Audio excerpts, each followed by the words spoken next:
Olá, pessoal. Boa tarde a todos e a todas. É um enorme prazer estar aqui. Agradecer à Funatura por essa retomada, né, da gente aqui presente, se reunindo, falando um pouco mais sobre RPPN. Há tanto tempo que a gente não vê um evento como esse. Acho que o último que nós tivemos foi o de 2018, né, o Fórum das RPPNs, que também foi um evento muito grandioso, de muitas trocas.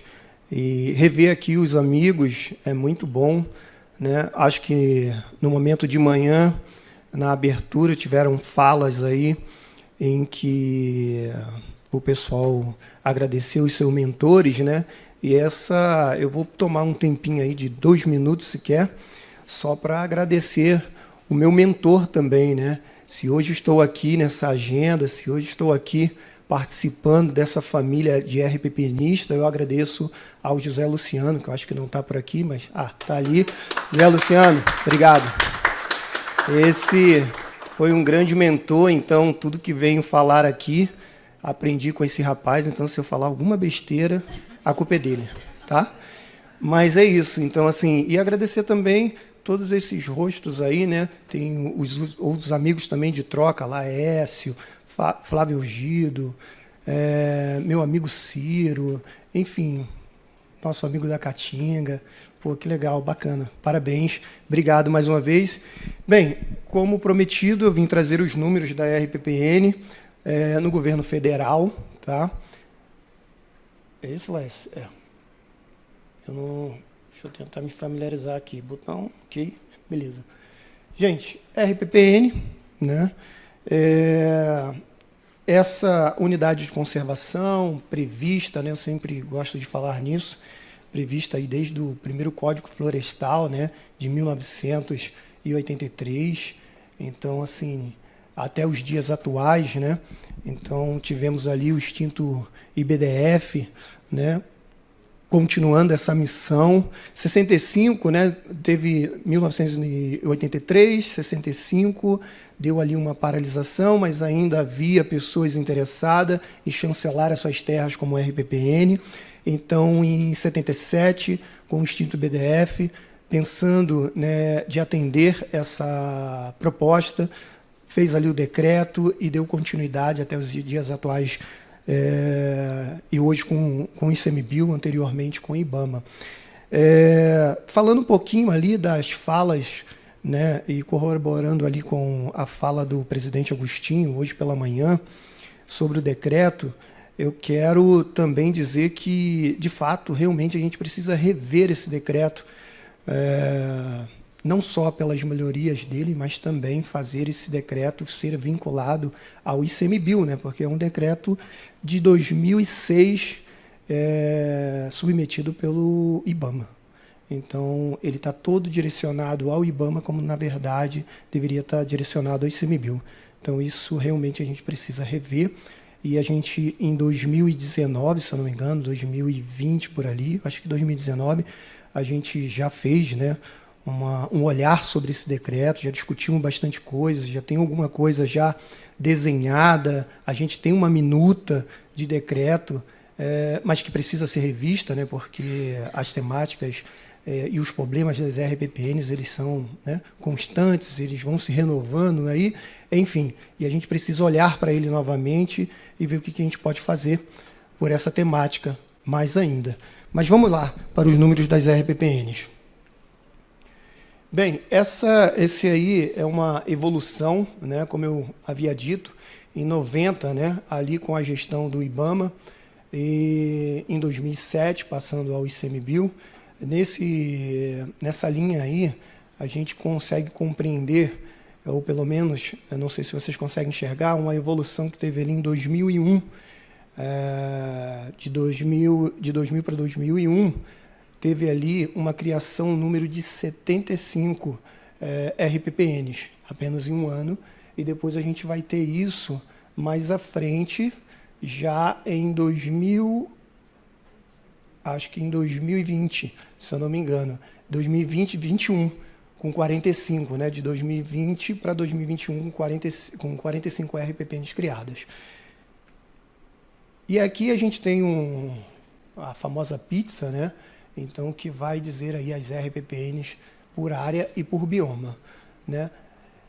Em números de RPPNs, em quantidade de RPPNs, a Mata Atlântica é o que domina, né? Nós temos o maior número de RPPNs, desculpa, estou falando baixo, de RPPNs representadas na Mata Atlântica, de número. Em bioma, a gente vai ter as maiores áreas, né, detentores de maiores áreas, o Pantanal. Então, a gente tem 40% de RPPNs, né, criados, então só as maiores RPPNs estão no Pantanal, no bioma Pantanal. Bem, pessoal, aqui a gente vai ter um número delas por estados, então hoje elas estão assim. O estado da Bahia, ainda com o maior número de RPPN, 117. Logo atrás nós temos aí o Goiás, né, com 94. Essa não era uma realidade até 2022, se eu não me engano. Então, depois de um projeto, um apoio, né, incentivo à criação da RPPN, que o Laércio teve coordenando, juntamente aí com outros parceiros, o Yuri, que está por aqui também.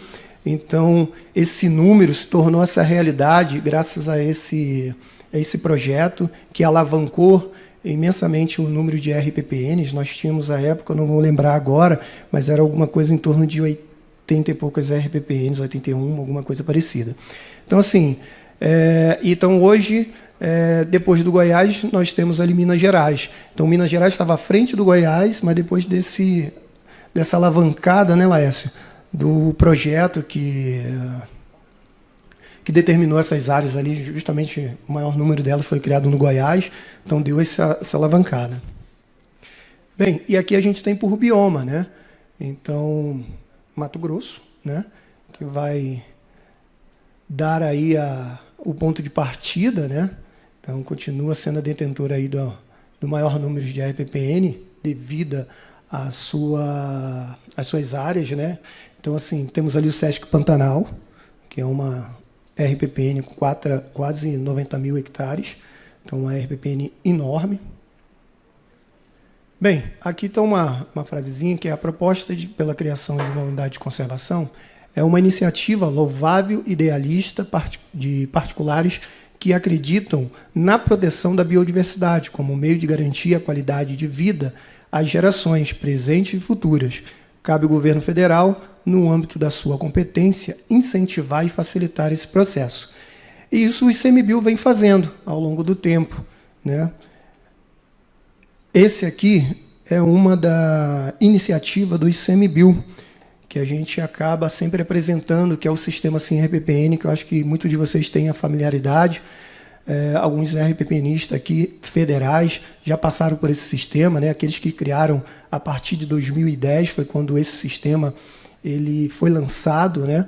Então, a partir desse sistema, houve uma evolução no sentido de que o proprietário interessado em criar as suas unidades de conservação, ele não tem mais a necessidade de estar vindo a Brasília ou de ir à unidade mais próxima, né, dele para estar levando aquele calamaço ali de documentos, enfim, que às vezes eram extraviados e aí não chegava a documentação aqui, né, toda redondinha, e às vezes a gente tinha que voltar todo o processo, cobrar a documentação. Então, hoje, esse programa, esse sistema, né, que é o sistema SIM-RPPN, ele consegue facilitar isso.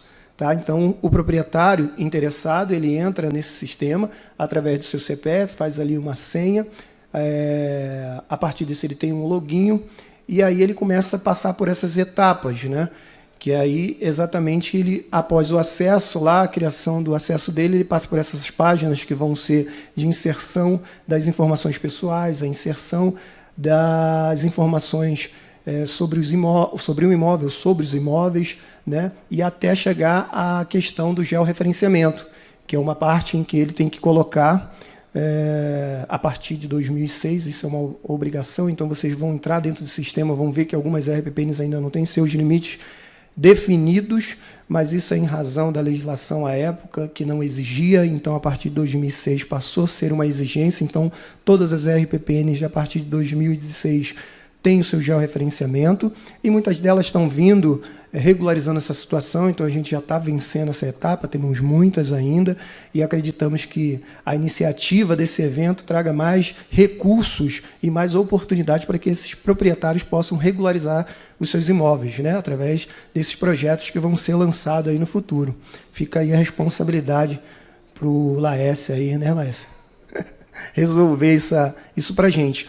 Então, a partir disso, ele também tem ali a possibilidade da inserção de algumas fotos do imóvel, né?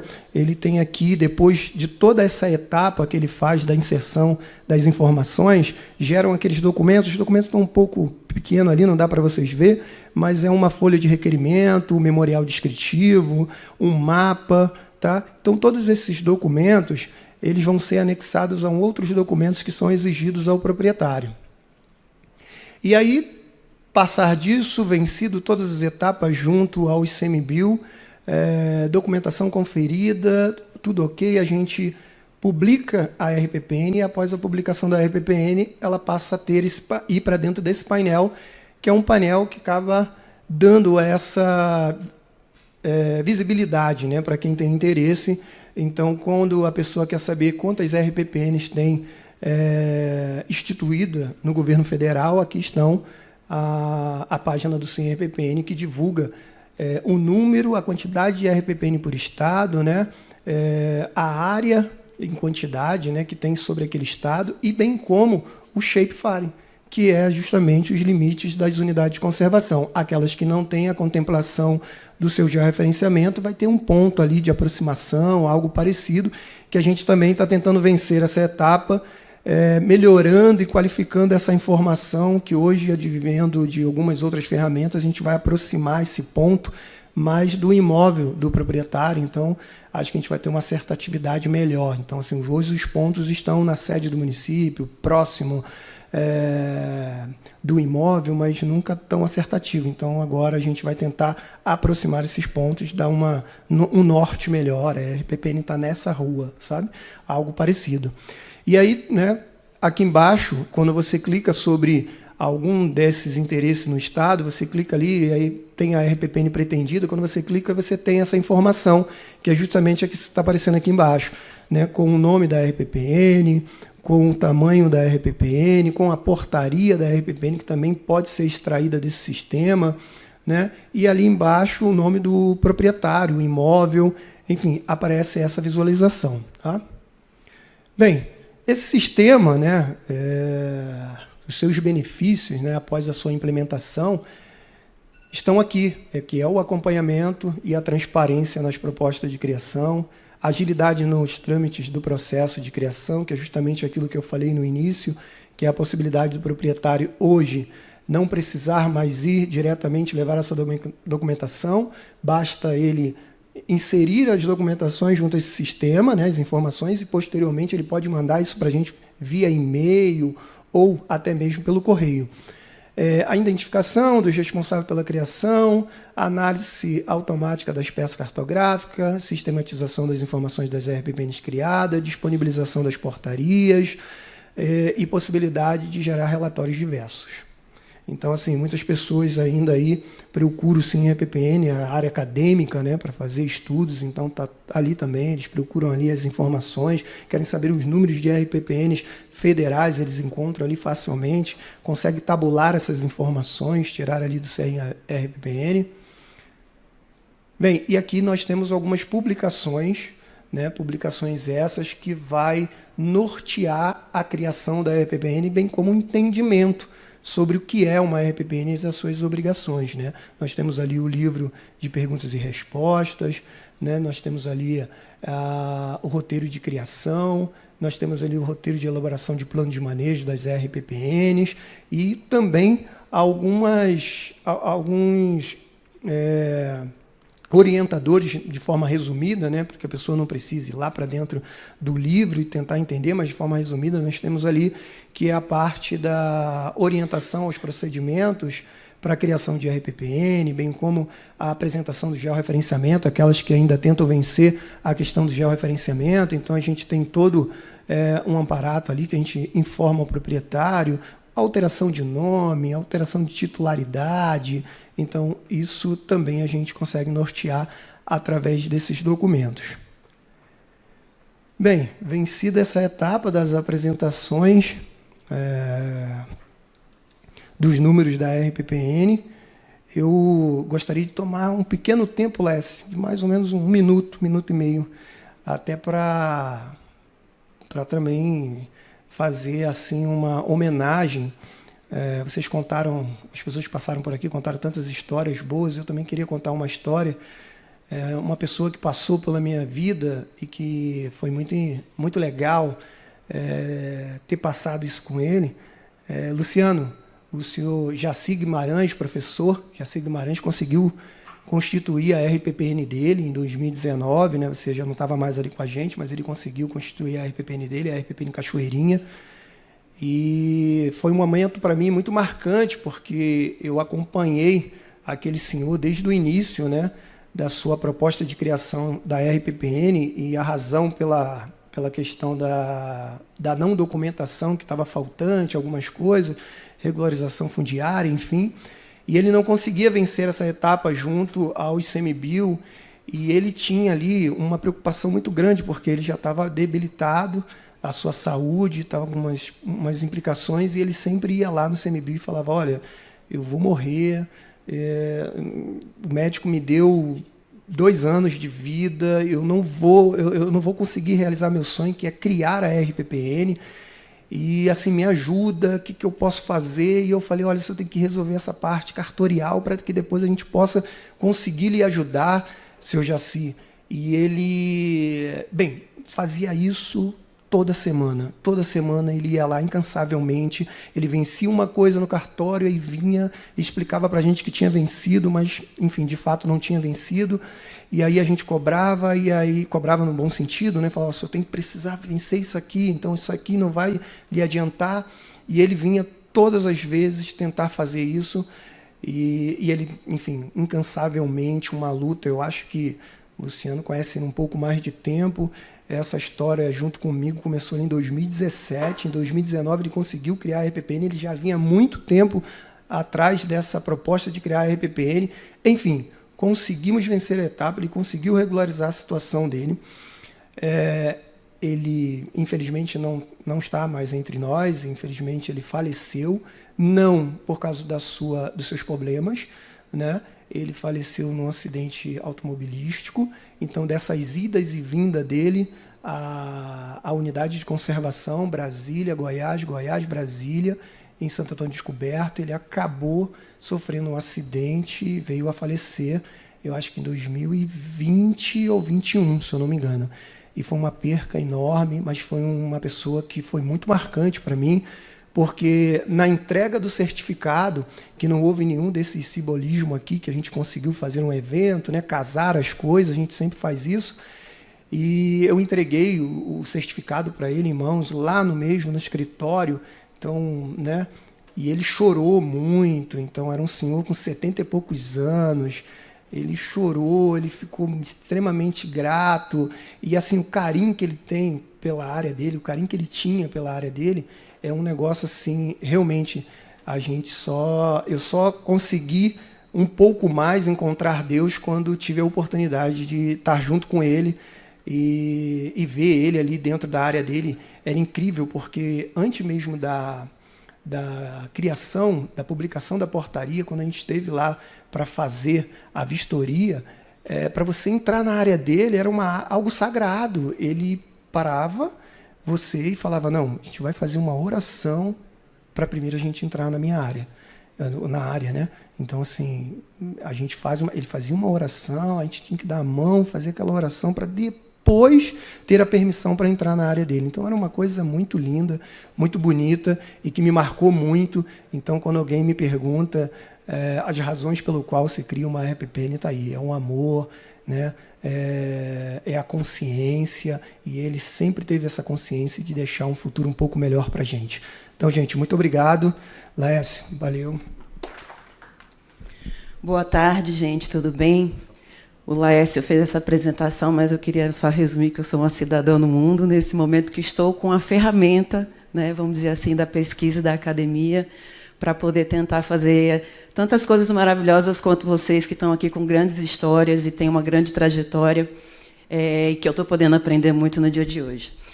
Eu estou aqui para complementar a apresentação do nosso amigo, né, porque, de fato, os dados que foram demonstrados foram os das RPPNs criadas em âmbito de reconhecimento federal, mas nós sabemos que, só para vocês saberem, gente, atualmente eu faço essa pesquisa e todo o meu trabalho voltado para essa área de conservação, que é muito voltado para a questão também de políticas públicas na Universidade Federal do Rio Grande do Norte, lá no Departamento de Ecologia, tá bom? Vamos seguir aqui, vou tentar me familiarizar também, igual o nosso amigo. A gente vai ver agora aqui uma adição, né? Adição de informações, que é essa soma, com as informações também, né, além das nossas RPPNs criadas em âmbito de reconhecimento federal, aquelas criadas em âmbito de reconhecimento estadual e municipal.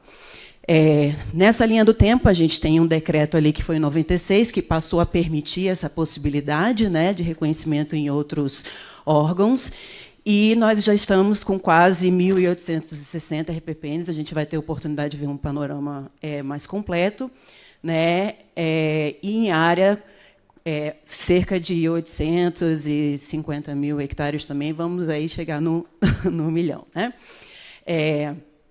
Atualmente, em relação à unidade de federação, nós temos criadas essa quantidade de marcos legais, né? Já foi dito aqui que realmente não é necessário, vamos dizer assim, a legislação para você colocar em prática o interesse, né? Mas sabemos que dá um apoio muito importante, né? Não à toa estávamos falando aqui de mudança de decreto, que são 5 na região sul, 4 na região sudeste, 7 no nordeste, 3 no centro-oeste e 3 no norte. Praticamente todo o país, né? Praticamente todo o país. Se a gente for ver, eu acredito que só o Sergipe, que ainda não tem uma legislação própria, e 4 estados do norte, né, que a gente vai poder ver ali na frente quais são também, porque a gente vai ter aqui alguns dados. Mas vamos lá. Antes de eu falar desses dados, eu quero dizer que isso é uma tentativa da gente aproximar, né, a realidade, porque, dentre tantos desafios que já foram colocados aqui, nós temos o desafio dessa, vamos dizer assim, unificação, né, de banco de dados, já foi discutido isso em muitos outros locais. Inclusive, o Pedro esteve lá no Rio Grande do Norte em 2019, não sei se você vai se lembrar, Pedro, num seminário lá, foi lá também onde eu conheci o Laércio e outras pessoas que estão aqui presentes, em que já se falou muito sobre isso, sobre essa necessidade. Então, é um esforço que a gente percebe que ele vem ao longo dos anos, mas, como ainda é um desafio, precisa ainda ser dito, né? Então, nós temos algumas fontes de dados que são dados, alguns institucionais, outros que são colaborações voluntárias, né, de entidades que estão ligadas ao movimento dos RPPNs.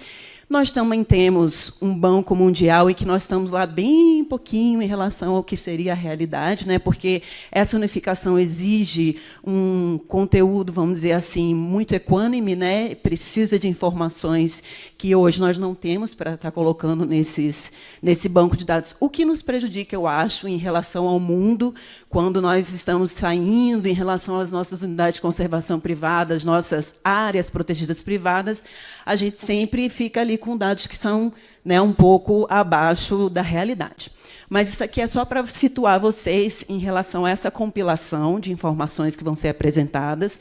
De certa forma, vai ser muito parecido com esse painel da CNRPPN, porque é, inclusive, um painel que existe desde 2006. O nomezinho de alguns de vocês que estão aqui presentes está lá também, porque foram pessoas que colaboraram com o crescimento desse painel, e eu sou uma mesmo que tento sempre estar colocando informações, por isso está bastante semelhante ao que vai ser mostrado aqui no restante da apresentação.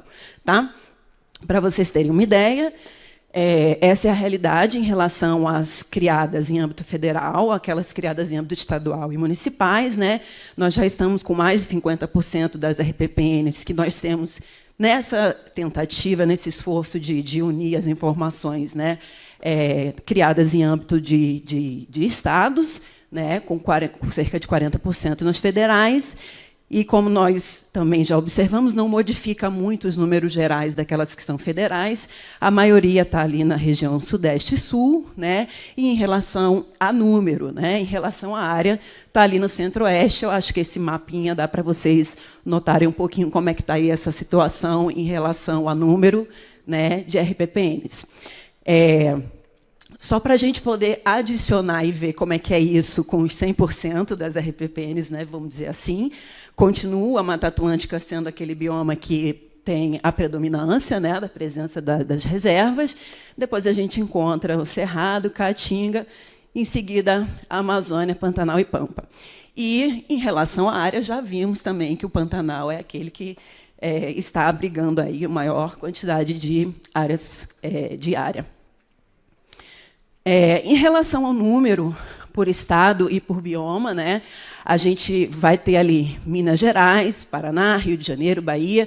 A corzinha dos biomas é só para situar um pouquinho como é que é essa divisão em cada estado. Eu não coloquei, vamos dizer assim, a numeração em cada um, porque eu acho que, nesse momento, não é extremamente importante, mas vocês podem depois, se precisar, a gente acessa essa informação. É para dar uma ideia geral mesmo, até porque a gente tem que ser breve aqui, né? E isso, voltando a dizer, é em relação ao número de RPPNs. Se a gente passar para a questão da área, vamos dizer assim que esse suposto ranking, porque não é bem um ranking, porque não é uma competição, né, gente? Mas, em relação à área, a gente tem Mato Grosso do Sul. Isso não é proporcional ao território do Estado, tá? Quando é proporcional ao território do Estado, isso modifica um pouquinho. A gente tem ali o Rio de Janeiro, Alagoas, vamos dizer assim, em primeiro, proporcionalmente falando, junto com o Mato Grosso do Sul, mas são apenas curiosidades, né, para a gente poder ter uma ideia geral de como que é a realidade hoje das reservas. E como a gente quer fazer esse recorte para a gente entender um pouquinho da questão do federal, do estadual e do municipal, né, eu trouxe aqui só para vocês entenderem como é que está mais ou menos essa distribuição de acordo com esses dados, que, mais uma vez, eu digo que é uma tentativa, né? Não é uma verdade absoluta, embora a gente tente fazer com que eles sejam mais próximos da realidade. E aí a gente vê, né, que o bioma da Mata Atlântica ele tem predominado, de fato, ali os reconhecimentos por meio do Estado, né? E depois a gente vem com o Cerrado, Caatinga e alguns outros lugares que não têm nenhum ainda criado, embora existam leis, né, já disponíveis para se criar por meio desse meio, mas não tem, né? E se a gente olhar isso por estado, em relação à proporção, tá? Mais uma vez, é assim, dos 100% de RPPNs que existe naquele estado, como é que está essa distribuição em relação ao âmbito de reconhecimento, né? Que acaba sendo também muito o âmbito de gestão dessas reservas, né? A gente vê ali que aqueles que estão com mais... gente, eu vou pedir desculpa, porque eu estou com umas dificuldades cognitivas por conta de uma recém-Covid. E aí eu estou tremendo um pouquinho a voz, mas não é uma coisa assim que eu consigo controlar, mas eu espero que esteja sendo possível de vocês acompanharem, tá bom? Então, vamos lá. Minas Gerais, Paraná, se vocês observarem, né, vão observar também que ali Alagoas tem bastante criadas em âmbito estadual, Espírito Santo, e isso eu coloquei mais ou menos assim, se vocês observarem numa ordem que deixa mais visível aqueles que estão reconhecendo mais em âmbito federal, que estão reconhecendo mais em âmbito estadual e municipal, de acordo com o Estado. Isso aí não tem temporalidade, tá? Em relação à temporalidade, a gente tem esse quadro. O que mostra, de certa forma, assim, descritivamente, né, que, nos últimos anos, de fato, as reservas têm sido mais reconhecidas, pelo menos a escolha de alguns proprietários tem sido essa, né, de reconhecer nos âmbitos locais, e cresceu bastante aqui, retornando aqui em 2023, também aquelas de reconhecimento federal. Obrigada, Verônica. Muito grata. Muito obrigada. Deixa eu colocar aqui. Nossa. Só um instantinho. Pronto. Vamos lá. E aí essas estrelinhas, vocês estão vendo a legenda, né, são locais, são épocas em que foram criadas as legislações estaduais em maior ou menor profusão aí nessa temporalidade, porque a gente consegue assim ter curiosidades nesse meio de caminho quando a gente vê isso, né? Teve ali uma profusão maior realmente ali entre 2003, entre 2000 e 2013, de várias leis sendo criadas. E vocês que estão muito mais antigos nessa seara do que eu sabem quais foram os eventos e as coisas que aconteceram, né? E muitos também estão aqui, são responsáveis por essas coisas. E aí eu vou finalizar trazendo só alguns pequenos dados que ainda não foram publicados, de uma pesquisa que está em andamento. Tá? Atualmente eu sou doutoranda no programa do Departamento de Ecologia, e nós fizemos uma consulta a alguns proprietários no país, nacionalmente. Essa consulta foi uma pesquisa com dados representativos em relação a biomas, regiões e estados.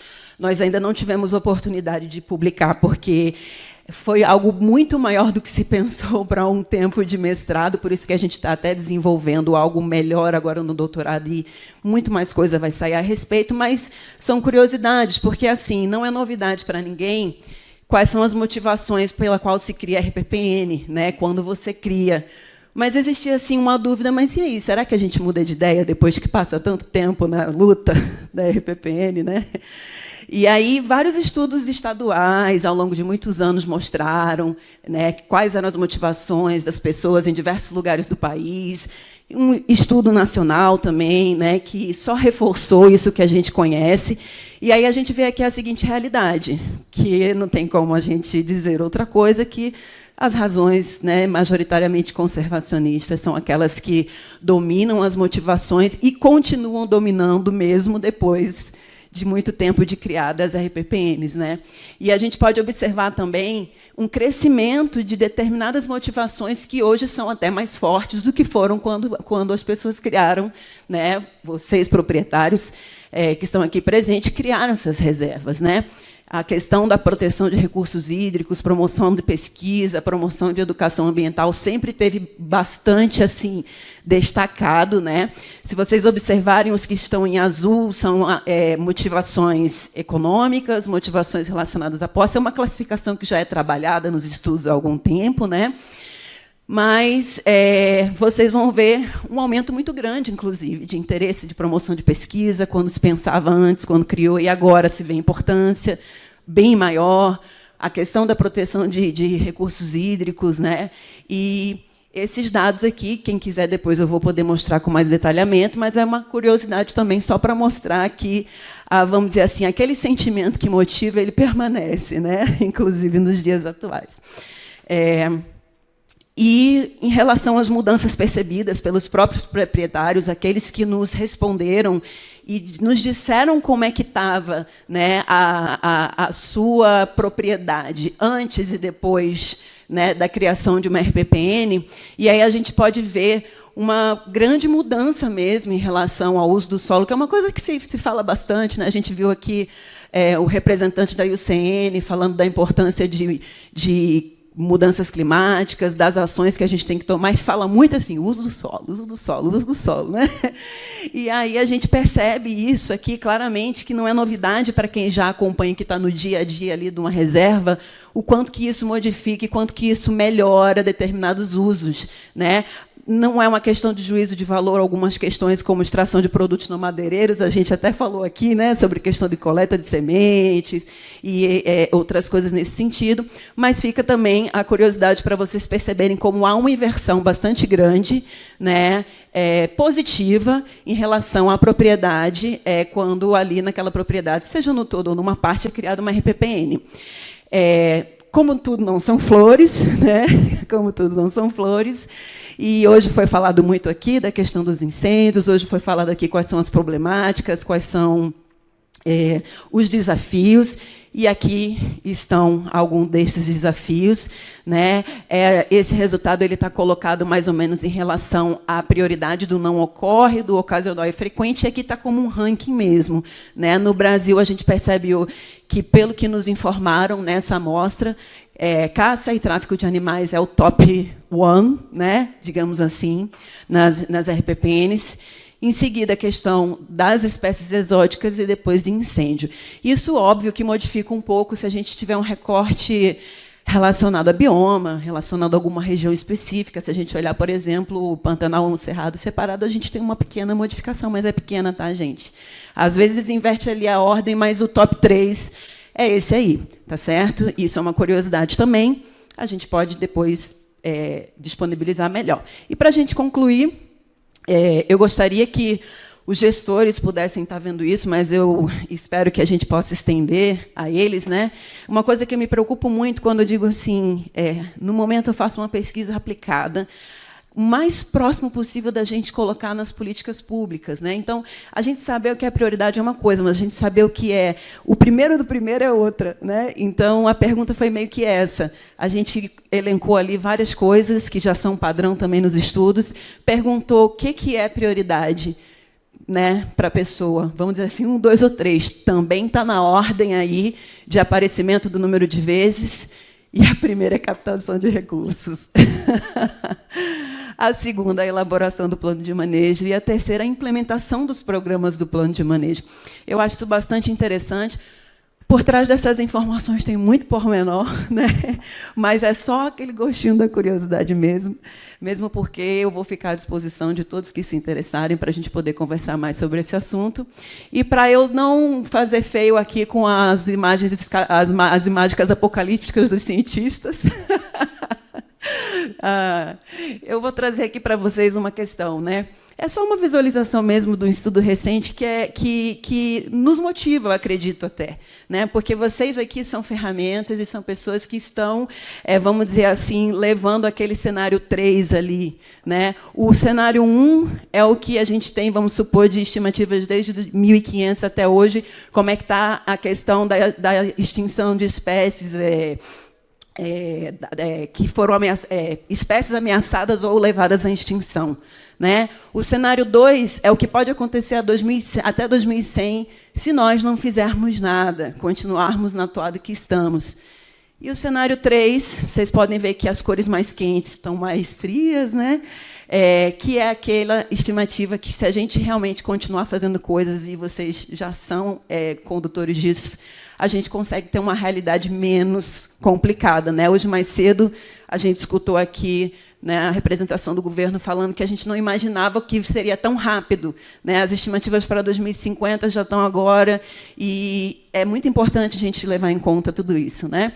Então, aqui é só uma curiosidade, né, para poder a gente também ter uma visualização mais ampla. Eu fico à disposição depois, esse é o meu contato, meu telefone. Atualmente, eu sou uma pesquisadora que tem um incentivo da CAPES, né, e eu agradeço a paciência de vocês e fico à disposição, tá bom?